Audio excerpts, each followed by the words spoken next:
Three interruptions to my train of thought about Zora's mom. 1. Zora's dad popped his head in and said, "Hey, Z, do you know what time it is?" 2. Zora looked at her clock, jumped up and said, "We have to trick or treat!" 3. Then she said, "Dad, you said I could just go with my friends this year, right? No parents?" Her dad sighed and said, "Yes, I guess I promised." I called my parents, and they said it was okay too. 4 Halloween firsts I had that night. 1. Trick-or-treating without one of my parents. 2. Trick-or-treating at houses instead of stores or apartments like we did in the city. 3. Trick-or-treating with boys who weren't Ted and his friends. We saw Zach and Charlie at the third house we went to, and they stayed with us the rest of the way. 4. First real haunted house. How this haunted house was different from others I'd been to. 1. It was not sponsored by the PTA. 2. It did not feature spaghetti being presented as worms and peeled grapes masquerading as eyeballs. 3. There were no high school kids in rubber masks answering the door. 4. It was, according to Zora, Charlie, and Zach, an actual haunted house. 5 reasons they say the house is haunted. 1. It's been boarded up for as long as they can remember, but sometimes the front door is mysteriously open. 2. No one has ever been seen coming out of the house. 3. Years ago, a college student collecting signatures for a clean water bill entered the open front door, and she was never seen again. 4. The attic window is the only one not boarded up, and if you look closely, sometimes you can see a pale white figure moving in front of it. 5. If you knock on the door on Halloween night, you'll hear terrible shrieks coming from inside, and every neighborhood kid is supposed to try it the first time he or she goes trick-or-treating without parents. That meant us, right then. 5 things that crossed my mind to say at that moment. 1. That sounds terrifying. 2. That's trespassing. 3. I don't think my mom would like this idea. 4. Zach isn't a very fast runner. That could be a problem if we need a quick getaway. I knew this because he and I were in the same group the day the gym teacher timed us in the 50-yard dash. I'm not faster than many people, but I was faster than Zach. 5. Don't you guys just want to go get some candy? One thing I did say at that moment, you mean now? But I still followed them. Turns out my fear of not making friends is stronger than my fear of haunted houses. 7 things we heard at the haunted house. 1. The creak of the iron gate in front of the house as we opened it. 2. Our own breathing as we walked slowly down the path from the gate to the house. 3. More creaking as we moved gingerly onto the rotting porch steps. 4. Someone's dad on the sidewalk yelling, "Hey! What are you kids doing over there?" 5. A crash as Zach turned around, stepped on a rotten spot, and put his foot through one of the porch floorboards. 6. Charlie yelling, "Run for it!" 7. The sound of Charlie running as Zora and I helped Zach pull his foot out of the porch floor. One thing we did not hear at the haunted house, terrible shrieks, other than the ones coming from Zach. 4 reasons we only went trick-or-treating at 5 more houses after that. 1. Zach stopped to yell at Charlie for abandoning him on the porch. 2. Charlie was defensive and insisted he ran because he saw a ghostly figure through the window. 3. Zach was limping. 4. Zach was bleeding a little. Finally, I said we were near my house and we could go there to get him a bandage and check out his ankle. 5 things in my Halloween haul. 1. Reese's Pumpkins. 2. Butterfingers. 3. Nerds. 4. M&Ms. 5. Plastic witch nose. 5 worst things in my Halloween haul. 1. Pencils. 2. Granola bar. 3. Apple. 4. Black licorice. 5. Candy corn. I know, some people love candy corn. I'm not one of those people, and neither is Zora. But my mom is, so I told Zora we could give it to her when we got back to my house. 5 things you would notice about my family if you spent an hour with them. 1. My mom has a little bit of an accent. She grew up in North Carolina, and sometimes she'll say things like y'all or I reckon. She doesn't mind the rule about calling grown-ups Mr. and Mrs. here. She says that's what she had to do when she was a kid. 2. Mom is really smart, but kind of forgetful. She's like me, actually. She remembers things about people she hasn't seen in decades, but she forgets to put the chicken in the fridge when she gets home from the grocery store. And when she's working, she gets focused on her designs, and it can be hard to get her attention. 3. My dad is really into Harry Potter. Sometimes I think it's funny, but sometimes it's a little weird. 4. Dad also loves music. Loves it. He has to turn it on as soon as he walks in the house or gets in the car, and sometimes Mom gets annoyed. She likes music too, but she can't have it on all the time, especially if she's working. She says it crowds her thinking space. It hasn't been much of a problem since we moved because Dad usually uses his headphones these days. I guess he doesn't feel like sharing his tunes as much as he used to. 5. Besides the drumming, I'm not sure what you'd notice about Ted. Ever since we've moved, he keeps to himself a lot. He didn't even dress up for Halloween, and it used to be his favorite holiday. In Brooklyn, he and his friends would always dress up as a group of things that went together, like the members of Nirvana, or all the Batman villains, or something like that. This year, he just came home and went to his room, like always. 3 good things that happened back at my house. 1. Turned out Zach only needed a Band-Aid and an ice pack. 2. Charlie gave me his Reese's Pumpkins because he's allergic to peanuts. 3. Mom didn't ask anyone too many questions. 4 things that embarrassed me back at my house. 1. When Dad saw how much candy we got, he said, "Merlin's beard!" His favorite Harry Potter expression. 2. Mom was singing along really loudly to her Johnny Cash CD when we walked in. 3.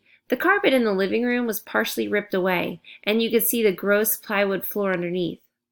Mom and Dad were disappointed when they started tearing up the carpet and didn't find nice hard wood under it. Now we're in a holding pattern while they figure out what to do. 4. Zora asked if anyone remembered who gave us their granola bars, and Dad said, "I'm sure Annie does. She has an amazing memory." I did remember. It was Mrs. Diebler. She lives 1 block over in a yellow house, and she has a 4-year-old twin boys named Ethan and Andrew. She was wearing a black shirt, a red sweater, and fuzzy slippers, and when she gave us the granola bars, she said, "Something crunchy for Halloween." But I said I didn't remember, and Zora gave me a funny look. 1 thing Ted said to me after my friends left. "You totally remembered who gave you the granola bars, didn't you?" 2 things I wanted to say back to Ted. 1. Yes, I remembered. 2. Do you know what a severance agreement is and why Dad got one? 1 thing I actually said to Ted. "Why are you spying on us, weirdo? I'm going to bed." But first I had to check my email. Halloween was always the best day in Brooklyn, and I wanted to see if I had a report from Millie. 4 ways Millie's Halloween sounded awesome. 1. The city closed off the street for 3 extra blocks for the neighborhood parade this year. I knew the neighborhood Halloween parade was going to be one of the things I missed the most. It's not like a regular parade where people stand on the side and watch while floats and bands go by. There's some of that stuff at the beginning, but mostly everyone just walks in the street with hundreds of other people, checking out each other's costumes, saying hi to people they know, and trading candy. 2. There were people dressed as fire-breathing dragons on stilts in the parade. 3. She and 2 other kids dressed up as a fork, a knife, and a spoon. What 2 other kids, I wondered. That seemed like an important detail to leave out. 4. Her parents let her stay at the parade till 10:30. 3 ways I told her my Halloween was awesome. 1. I was an evil fairy. 2. I got to go trick-or-treating with just friends, no parents. 3. I went to a real haunted house. I didn't tell her that we didn't actually go inside the haunted house, so I guess Millie wasn't the only one omitting details. November. 3 weird smells in our new house. 1. Wood smoke. This one lingered for a while after Dad forgot to open the chimney flue the first time he built a fire in the fireplace. 2. Paint. Mom and Dad are painting the rooms at an average about one a month. The latest was the dining room, which they want to have ready in time for Thanksgiving. 3. Something mysterious and fierce that we eventually determined was half of an old turkey sandwich in the bottom of Ted's backpack. 5 things that fell out of Ted's backpack when he dumped it upside down to clean it. 1. 2 books, Catcher in the Rye and Hammer of the Gods, the Led Zeppelin saga. 2. About 7 crumpled pieces of paper. 3. The offending sandwich half. 4. 2 drumsticks. 5. 3 guitar picks. 2 questions that naturally arose when I saw this. 1. How could you have forgotten about the sandwich? 2. Are you playing guitar now? Answer. No, I'm just collecting picks. Then I told him that Zora's older brother plays guitar, and he just said, I know. But he seemed weird about it. 11 things in my backpack right now. 1. A binder. 2. A spiral notebook. 3. One of Kate's hair ties that I need to return. 4. An eraser shaped like a unicorn with the top of the horn broken off. 5. A PTA newsletter I keep forgetting to show my parents. 6. Pictures of aliens that Zora and I drew together at indoor recess. 7. A crushed granola bar. 8. A bottle of hand sanitizer with maybe 1 squirt left in it. 9. A few broken pencils. 10. A rock that I found in the driveway and saved because I thought it looked like George Washington. 11. A French stamp Miss Silva gave me, for my imaginary stamp collection. 5 things I included in my last letter to Millie. 1. A report on the election for 5th grade class president, which, to the surprise of no one, Zora won by a landslide. 2. A tally of the number of times Amelia has randomly brought up my flying underwear kickball incident and started laughing. 7 at last count. 3. The news that Mom says I can get my ears pierced if I read 50 books. 25 of my choice, 25 of hers. 4. A new friendship bracelet in fall colors. 5. A hand turkey. You know the kind, where you trace your hand and make it look like a turkey. 1 reason I made my best friend a hand turkey even though we aren't in preschool. It's a tradition. Millie goes to her grandparents' house in California for a week every year at Thanksgiving, and we always trade hand turkeys before she goes. It was Millie's idea. It started the first year we were friends, and I was mopey about being away from her for a whole week. 4 things I did not tell Millie in my letter. 1. I overheard my parents talking about bills again after I went to bed last night. Mom is emailing some of her work friends in the city to try to get more assignments, and Dad's going to ask about overtime pay at his new job. I don't know why I didn't tell Millie exactly. It's not like she thinks we're rich. I mean, she knew we had to move out of our first Brooklyn apartment because the rent went up, but money is definitely coming up more these days, and it just doesn't feel like something I want to tell my friends about, especially a friend like Millie, whose parents have always had the same big apartment and take nice vacations every year. 2. I've started going to the school library some days at lunchtime to look for the old books Mom recommends for the ear piercing challenge.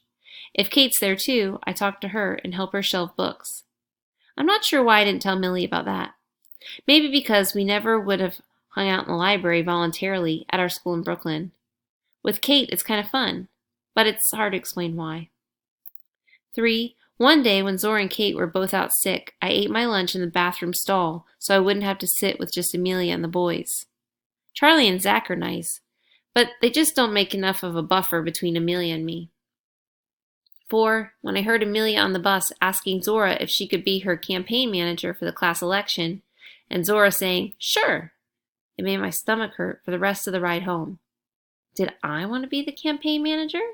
No. But according to my stomach, I guess I didn't want Amelia to do it either. 2 things I did not get from Millie before Thanksgiving. 1. A letter. 2. A hand turkey. She did send a quick email that said, "Sorry I didn't have time to do a turkey this year. Leaving for the airport soon. Happy Thanksgiving." But I was going to try not to let one snoreburger of an email kill my holiday spirit. 2 reasons I'm excited about Thanksgiving this year. 1. We could never host it before because our Brooklyn apartment was too small. But this year, we have enough space for the whole family to come, and some will even stay over. I'm excited about this, but Mom and Dad are kind of freaking out. They're more concerned than usual about how the house looks, and they keep arguing about things like whether they should buy more pillows or ask people to bring their own. They don't say it, but I know these are just more things they never would have had to worry about if I hadn't made us move. I get to bunk up with my mom's younger sister, Aunt Penelope. And no matter how crummy I'm feeling about moving, my parents, or Ted, Aunt Penelope is one person who always makes me feel better. 4 best feelings. 1. Saturday morning. 2. A compliment from someone who's not your parent. 3. A compliment on something you don't think you're good at. For example, Annie, you kicked that ball so far. I'm still waiting for that one. 4. Your parents saying, let's just order pizza tonight. 3 worst feelings. 1. Nausea. 2. Getting a splinter. Actually, I don't know if it's getting the splinter that's so bad or just the idea of a sliver of wood sliding into your skin. Ugh. 3. Waking up the day after you've gotten bad news. Because at first, you've forgotten the bad news and it feels like a regular morning, and then your brain slowly reminds you and it feels like you're hearing it for the first time all over again. 7 things I love about Aunt Penelope, or Aunt Pen, as Ted and I call her. 1. She has really long hair, almost to her bottom. Actually, she usually wears it up. When I was little, one of my favorite things to do was to watch her twist her hair into a long rope and tie it in a knot. It's so long that it will stay like that with no clip or hair tie or anything. 2. She taught me how to make a quilt for my dolls when I was 7. 3. She's a teacher, and she knows everything about books for kids my age, so she always recommends the best ones for me to read. 4. When her house got infested with ladybugs, she never called an exterminator. She just let them be. So they live on her kitchen ceiling in clusters around the lamp, like sunbathers on a beach. 5. When she visits us, she brings me a container full of ladybugs to live in my old butterfly habitat. 6. She understands what it's like to be a younger sister. Mom tries, but she'll never really know because she never really lived it like Aunt Pen and I have. 7. She never says anything about me being quiet or shy. 5 people who did say I was shy at Thanksgiving. 1. Grandma Rose. 2. Grandma Elaine. 3. Grandpa Mac. 4. Uncle Dan. 5. Aunt Charlene. 5 questions Aunt Pen asked while she was teaching me to knit that night. 1. You know that I know that you're not always quiet, right? Answer. Yes, it's easier to talk with you. 2. What's been the best part about this new place so far? Answer. Riding my bike more and the purple house. Also, Zora and Kate at school are pretty nice, but they aren't as great as Millie. Millie's still my best friend. 3. What has been the hardest for you? Answer. Missing Millie. What I didn't say, feeling like it's my fault that we had to move. 4. What do you miss about Millie? Answer. Just hanging out with her. Also writing notes to each other in school. 5. How do you think Ted likes it here? Answer. He hates it. 5 things Aunt Pen told me about herself then that I never knew before. 1. She was about my age when she and my mom moved to a new town. 2. She decided it was her chance to act like a new person, and she asked everyone to call her Nell. She thought that was a better nickname than Penny. 3. One day on the bus, someone heard my mom call her Penelope, and all the kids started asking her why she'd lied about her name. 4. For a while, there were crazy rumors about her, like the ones that had started about me in my old school. But for Aunt Pen, it was in her new school, and the main rumor was that she had to lie about her name because Grandpa robbed a bank in their old town and they were on the run. 5. Finally, she started playing tennis and made friends that way, and people stopped believing the crazy rumors. I told her she should tell Ted her story. She said she would do that. I thought about telling Aunt Pen the crazy rumors that had started about me in Brooklyn and the reasons people thought I got myself kicked out. But I decided that would only bring back all the icky feelings. Maybe if I didn't talk about the things I messed up in Brooklyn, it would be easier to have a new start in Clover Gap. Besides, there was something bigger on my mind right then. One question I asked Aunt Pen while we were knitting. What's a severance agreement? Her answer, after a long pause, I think you should ask your parents. Then she changed the subject and told me that if I missed writing notes to Millie, maybe I should try writing a note to one of my new friends here. 5 things I told Zora in the note I wrote her Thanksgiving night. 1. I got 10 new ladybugs from Aunt Penelope. 2. I peeled 20 potatoes. 3. I got the bigger side of the wishbone that Ted and I broke, so I was supposed to get my wish, but of course I couldn't tell her what it was or it wouldn't come true. Truth, I wished that Millie wouldn't make a new best friend. 4. Ted broke a glass while he was drumming. 5. I was glad we didn't have school, but I knew I'd be bored starting tomorrow because Aunt Pen was going home in the morning. I folded the paper and wrote, from A to Z, on the outside. 5 unexpected things that happened the next day. 1. 2 of my ladybugs escaped from the habitat and set up housekeeping, as Grandma Rose called it, on my bedroom ceiling. 2. Grandma Elaine went shopping and bought an area rug to cover the bare plywood spot in our living room. It's your housewarming gift, she said when Mom told her she shouldn't have. 3. The weather got much warmer than usual for November, and I could go outside without a jacket. 4. Zora called and asked if I could ride my bike over to her house. This is one of my parents' favorite things about Clover Gap, too, that we can ride our bikes everywhere. 5. When I got to Zora's, Amelia was there. 5 things I've noticed about Amelia. 1. Her handwriting is amazing. It should be its own font, and after she writes a word, she'll look back at it and touch it up. 2. She has 10 different perfect outfits, and she wears each of them on the same school day on alternating weeks. For example, Monday, kitten sweater and red skirt. Tuesday, black dress, black leggings, silver boots. Wednesday, pink button-down shirt, sparkly leggings. Thursday, rockstar t-shirt, jean jacket and tan skirt. Friday, heart sweatshirt and jeans. 3. Her books are always stacked in perfect size order inside her desk. 4. Her pencils are all round, no hexagonal yellow ones with soft pink erasers. 5. She always carries cherry cough drops with her and pops them like candy. When I have a cough, Mom makes me take the ones that taste like medicine, and she only lets me have 2 a day. Not that I argue, because, like I said, they taste like medicine. 3 ways I could tell Amelia was unhappy to see me at Zora's house. 1. When I arrived, Amelia immediately spotted the note for Zora in my bike basket. Without even saying hello, she said, "From A to Z, what's that?" 2. I told her it was a note I wrote for Zora on Thanksgiving, and she rolled her eyes and said, "Is it about pilgrims or something?"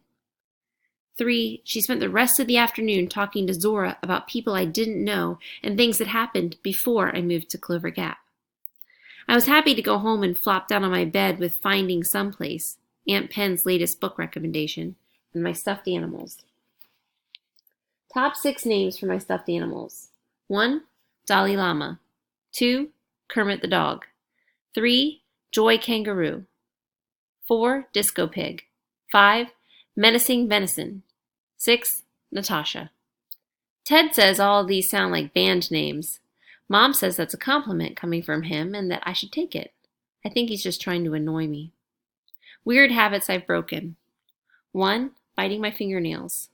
2. Arranging my stuffed animals in a perfect line across the foot of my bed before going to sleep. 3. Wiping my mouth on my shirt sleeve. 4. Wearing gloves when I caught fireflies. I was afraid they'd shock me. 5. Running out of the bathroom every time I flushed the toilet. I had a secret fear that a ghost was going to come out of the toilet to replace the water. Crazy, I know. Weird habits I still need to kick. 1. When I'm bored, wrapping hair tightly around my finger until it turns bluish. 2. Cracking my knuckles. 3. Making all my movements symmetrical. Like if I scratch my left ear, I also scratch my right one, even if it doesn't itch. 4. Getting a new glass every time I have a drink of water. Actually, I don't think this is a weird habit, but it drives Mom bananas, so I've told her I'll work on it.